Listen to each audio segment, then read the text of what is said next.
Hello বন্ধুরা, কেমন আছেন সবাই? আজকে আমি আপনাদের জন্য নিয়ে এসেছি কিছু মজাদার প্রশ্ন এবং তার উত্তর। আপনারা দেখছেন আর সাথে আছি আমি। তো চলুন শুরু করা যাক আজকের ভিডিওটি। আর ভিডিওটি দেখার সময় অবশ্যই হেডফোন ব্যবহার করুন, কারণ আপনার আশেপাশে কেউ শুনতে পেলে আপনারই সমস্যা হতে পারে। প্রশ্ন: কি করলে পুরুষের লিঙ্গ 7 থেকে 9 ইঞ্চি হয়ে যায়? উত্তর: জোকে তেল মালিশ করলে পুরুষের লিঙ্গ 7 থেকে 9 ইঞ্চি লম্বা হয়ে যায়। প্রশ্ন: মেয়েরা কখন তাদের যোনিতে জোরে জোরে ঢুকাতে বলে?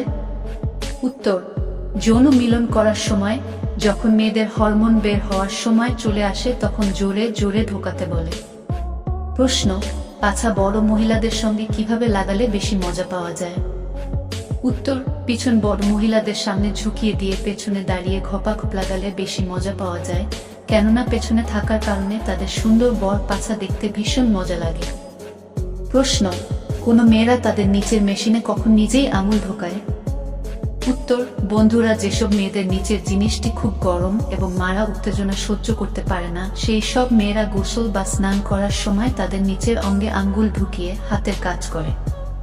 প্রশ্ন: ছেলেদের ওটাতে কি মাখিয়ে গপাগপ করলে আপনার সঙ্গিনী হাউমাউ করে কান্না করে দেবে? উত্তর: ছেলেদের ওটাতে খাঁটি সরিষার তেল ও অ্যালোভেরা মাখিয়ে গপাগপ করলে আপনার সঙ্গিনী হাউমাউ করে কেঁদে ফেলবে। প্রশ্ন: একজন মহিলার প্রথম বিয়ে হওয়ার পর তার সোনা দেখতে কেমন হয়ে থাকে? উত্তর: একজন মহিলার যদি প্রথম বিয়ে হয় এবং প্রথমে তার সোনায় কলা নেওয়ার পর তার সোনাটা রসালো থাকে, কারণ প্রথমবার করার পর বারবার করার চিন্তা মাথায় আসে এবং তার সোনা রস রসে হয়ে থাকে।